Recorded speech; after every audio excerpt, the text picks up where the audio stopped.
Hello, good morning. Ito yung jealousy natin.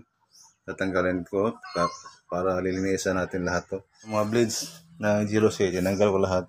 Tapos linisin ko. Itong mga frame na to, nilinisan ko. Itong mga siwang, mga ganito, mga siwang. Tapalan natin yan guys. Yan. Napakita ko sa inyo mamaya pagkatapos. Kaya marumi. Dito lumabas yung mga marumi na mga alikabok. Kaya nag-stay dito. Siwang guys, tanggal na. Yan. Na-flat na yung siwang. Dito, yan o. Malaki pa yung siwang dyan. Ito yung madalian na pagtrabaho. Kamayin lang. Pwede din simento gagamitin natin dito guys. Yung purong simento, ganyan natin. Sa akin lang ngayon, skim coat ang nilagay ko. Tingnan natin kung hindi pa mawala. Ayun, ako lang nagtrabaho sa bahay ko. Nag-stop na ako na sa trabaho. Kaya para malibangan ako na lang gumagawa sa mga... Hindi ko napaganda yung bahay ko guys nung nagtrabaho ako ng mga ilang taon. Yan, yung siwang wala na. Dati kasi ang ginagamit ng mga easy tight ang ginagamit sa pangtapal ng mga siwang. Kaso lang yung easy tight, pag natuyo yon, mga ilang minutos lang tuyo na, kaya hindi na magamit. Gastos yun. Yung iba, ang ginagamit nila yung epoxy. Pero yung epoxy kasi, maganda din yung epoxy, kaso lang medyo mahal.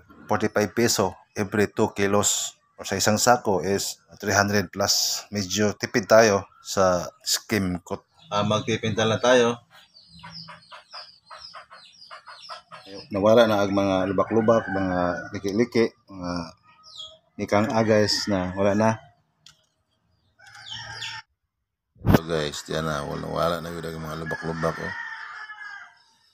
Ito mga kang-a, mga liki-liki, mga liki. Ito na guys siya.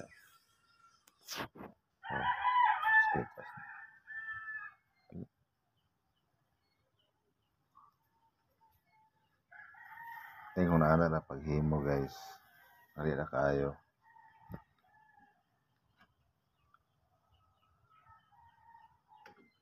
Kaya guys oh.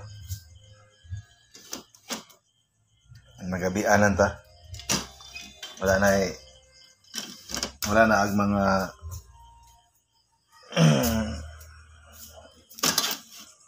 wala na ang mga lubak-lubak guys oh.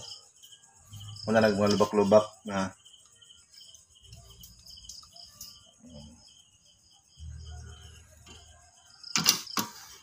wala na pagtrabaho guys. Kani